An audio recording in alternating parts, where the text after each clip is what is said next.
and thank you for all being here this morning. I know this is a busy season, but I hope maybe you'll think of this as one of those stop and go simple Advent exercises, right? And to think of it in a way of this allows you time to reflect, to kind of do some self-care and do reflection on your own lives. As you know, we're working on Lifelines this morning. And this is really the heart of the DOCC program, are the Lifelines. And what we'll do a little bit is I want to explain there are kind of two lifelines that we're going to be looking at and trying to draw later and share with one another. One of them is our external lives, but then there's also the spiritual life and where we've seen God and whatever that looks like for you. And I'll talk about that and explain it a little bit more in a little while.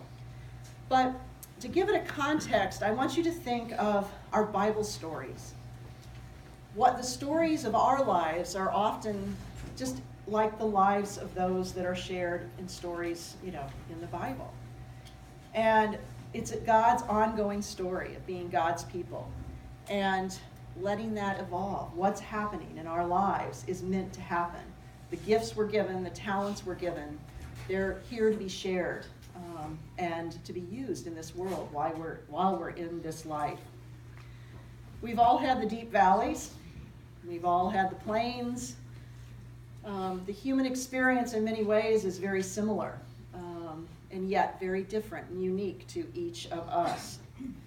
But still, our story is worth remembering. And I want you to each know how precious each of our lives is, and those stories and those things that happen to us and for one another through what we offer others.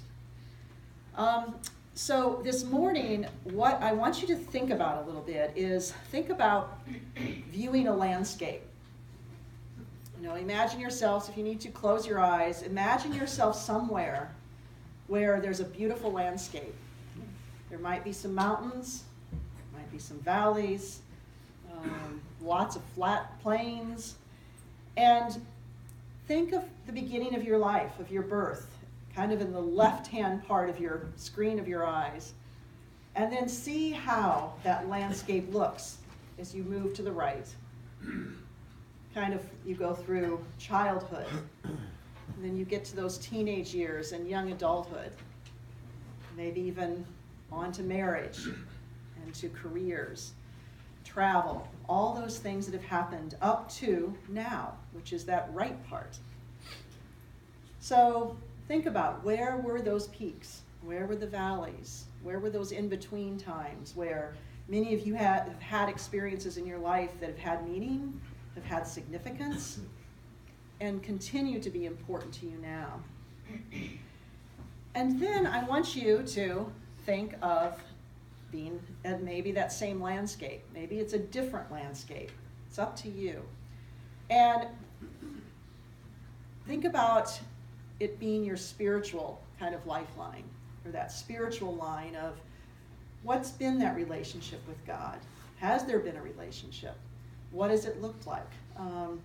This line can be unique to you, depending on what your experience of faith, of God has been.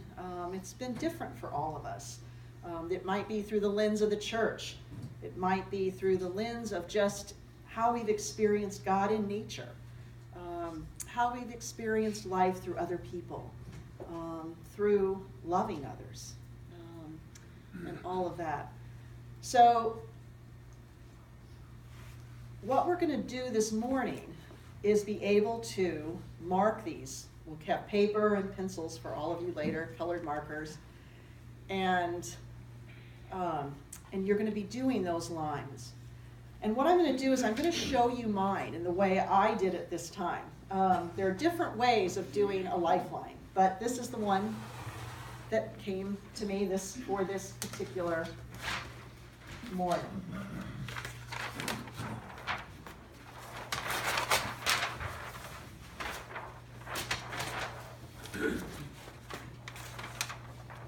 So I made the blue line my external line. Can all of you see? Okay, all right.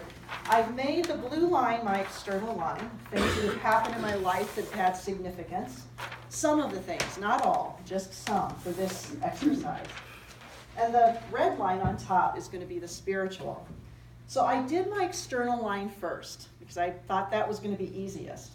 So I start kind of right here with childhood, kind of right in the middle. My baptism was very important to me. I grew up in the Baptist church, so I wasn't baptized until I was 10, so I had immersion done, which was a very powerful experience as a young person.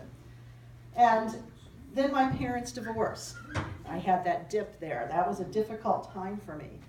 But then as I headed for college and for marriage, there was a nice little peak that happened. And then there was a slight dip with a miscarriage. But it didn't last long. It was softened because I'd already had a child, and then I had 2 more after that. So the line went up, life got better. It keeps going up. I have to say, I didn't put it on here, I probably should have, but moving to Darien and being part of the St. Luke's community was very important to me. And so, as I started to discern ordination, going to seminary, that line kept going up because all of a sudden, kind of my pie was complete. My family was important to me, the community was important to me, and some career was important to me, some kind of vocation. So that was happening for me there. And then I had another big dip that was probably they were pretty similar to one another. But it was when I went through my divorce. Also, there was a terrible flood at my church up in Southport when Sandy came through. And it was a very stressful time for the parish.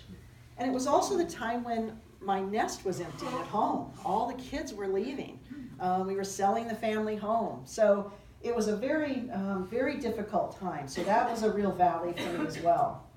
But soon after that, it starts to go up again for me because I had St. Luke's back again to help me find stability, as well as starting to teach down at the seminary in New York. So that's my external line. The spiritual line, for me, has been, how do I describe it? I have always felt God's presence in my life in some form. But my relationship with God has changed and it's looked different. As a child, Jesus was my friend. Jesus walked with me, talked with me, I talked to Jesus. And maybe a lot of it was informed by my church as well. But Jesus was very much a personal savior for me. And then, as I went into the time of my parents' divorce, God became very much a father figure to me, because my father was no longer really as much a part of the picture. And so I needed God to be that father. And boy, that prayer, Our Father who art in heaven, I had that nailed as a young person. And then a little further on, I had a vision. I don't know how to describe it any other way. But right after my miscarriage, I knew I was pregnant. Something happened in a split second. I didn't know that had happened, but I knew at that moment that somehow things were going to be okay. And that next child was on its way. And surprise of all surprises, I went and found, decided I better find out if this is true. This is a place where I'm not going to share a lot about what I meant by that vision. And part of that is because I don't feel comfortable, there's not time, but it's also to let you know that not everything has to be shared today, that you may put on your lifelines, but they have significance. So I'm going to let that be right there. Then what happens is, if you notice, God's still very high up and important to me.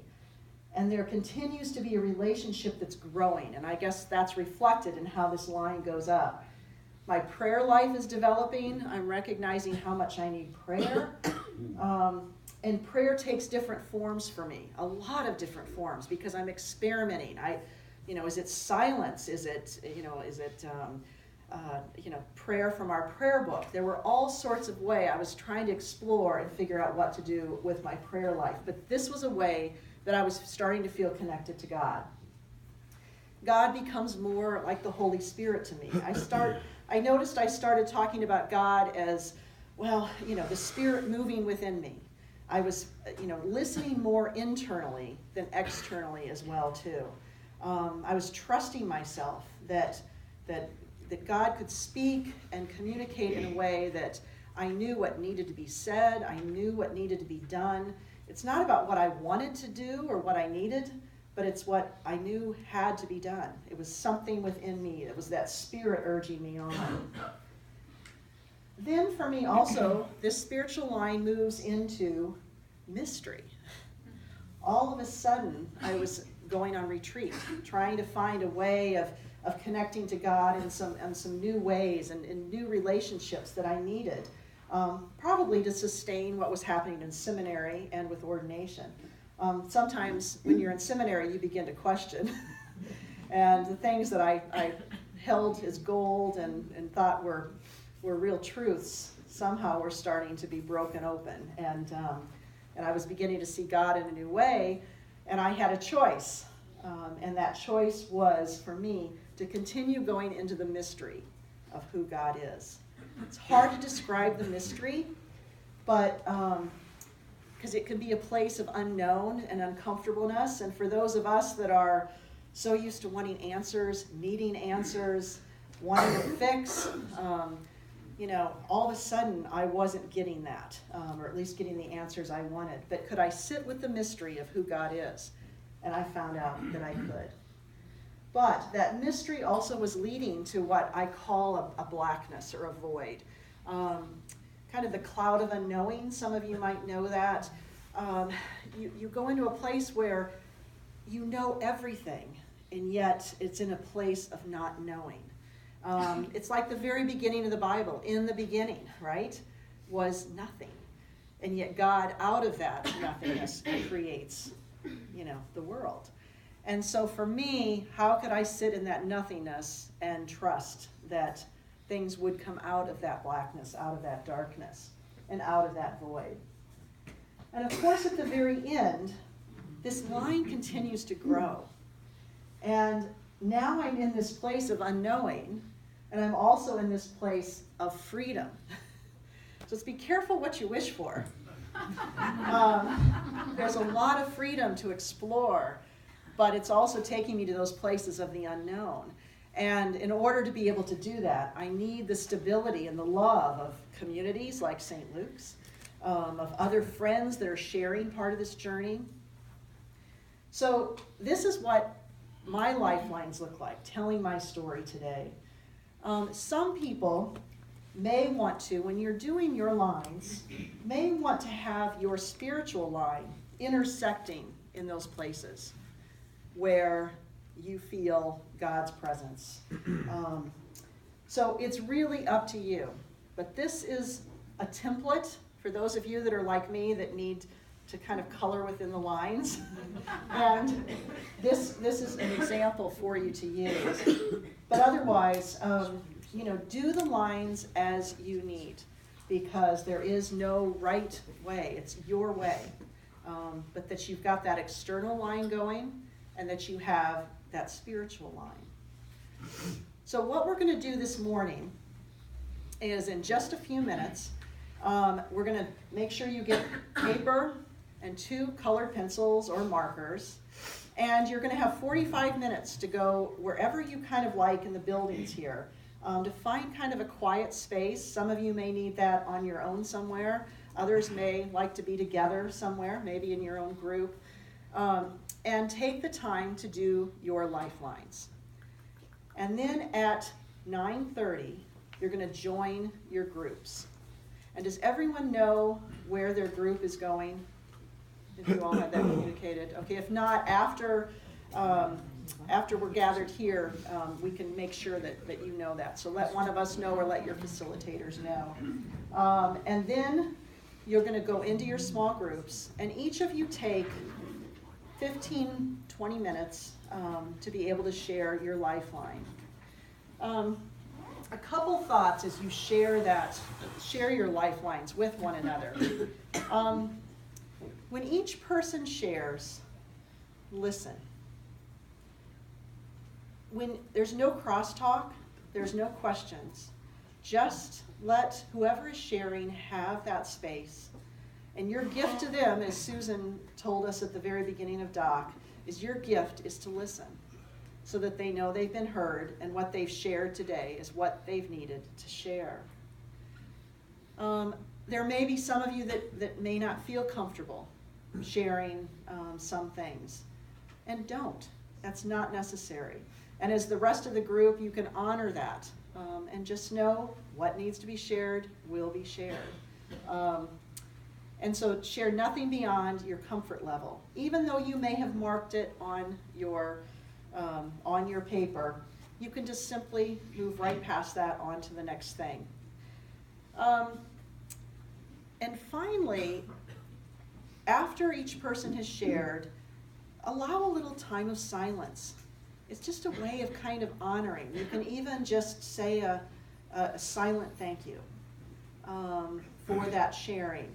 And then let the facilitators kind of decide when it's time to break the silence, because each group will be a little different around that. Now, I know the groups have different numbers of people, so it's kind of hard to know when it will end. David may have a... No, I'm just thinking. The room assignments. Just read those off, especially okay. I think the morning groups are all in different places, right? This is true. Yeah, so just listen for it. It's by facilitator. Okay, the Ward and Bowman group is in the meeting room 1, Parish Hall over here. Dreas Johnson is in the pre-K room upstairs. Third floor, right? Third floor. Yes, third floor. Yeah, it's the top floor all the way. On the third, very top floor. Top floor, all the way down at this end. Is the elevator, does the elevator go up? yes, It does. Is it good for the meeting today? All right, Richardson Pizzarelli is the YCC. You all know where that is, across the parking lot. McDonough Delp, Parish Hall B, so you're here. Bacon Wiggin is in the youth room over at the YCC. Sexa Cleary, Parish Meeting Room number 2, down here. McGuire Kennedy, Taylor Room. Weissmiller Craig, Great Room. Nelson Tiano, Godly Play. Holding Hurdy, the Narthex.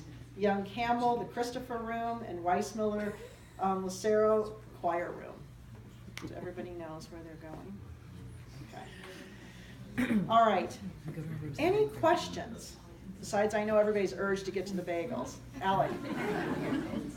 Don, it looks like you don't have anything crossed out, or you didn't make any sort of erasures or something. Did you do that 3 or 4 times before you ended up?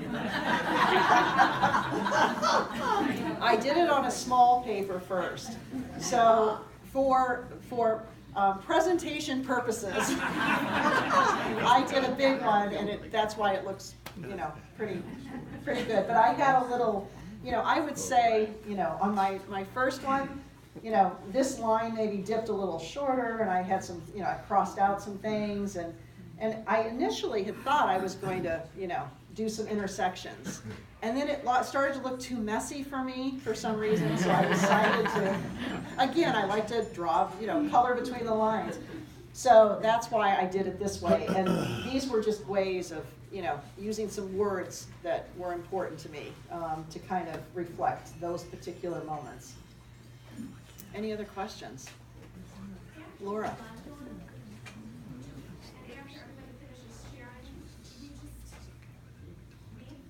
You can leave. What we'll do is, one of us, I'll plan to be over maybe in the office. So if there are any facilitators that would like to come over afterwards, or have any further thoughts, feel free. I will be there. It's not necessary. Okay. Just ask. Yep. Because I think everybody's going to be leaving at different times depending on how big or small your group is. When your group is finished sharing, then right. bring it home. You need to go. And hopefully, plan for noon. If you tend to run over, or you find there are still a couple more that need to share, as a group, decide what you'd like to do with that. You can always, at our next meeting on Tuesday, take time to do 1 or 2 more. If you feel that's important for your group, you can do it there. Mary, you had a Maybe question. just a reminder to not come back here, to not disrupt other groups that are still going on. Right. Unless they- Don't Yep. come back in. Don't this come space. back, yeah, you won't need to be back in this space. So Take your whatever things you want. down. The bagels are here, so if you need bagels and coffee, but then don't come back in this space. Yeah. Meredith. Don't come Paint them down.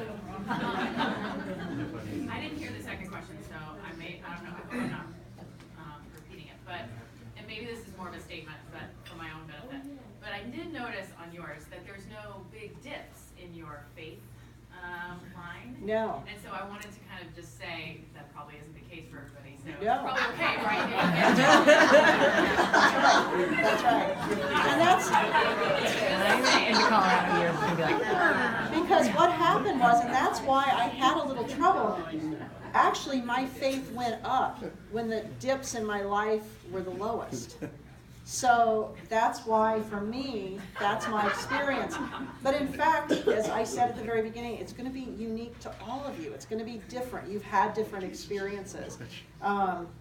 You know, just like in the Bible, many, many different stories of people that have had very different relationships with God. So this is just one example, and it's my example. It's not, it's you know, each of you will have your own unique experience. Anyone else? Questions? All right, there's paper at the There's front. 3 spots. Yep. There And in the here, back. Here, you can find the paper, if you want to take a couple sheets. And whatever pens. Yep, 2 color pencils, markers, and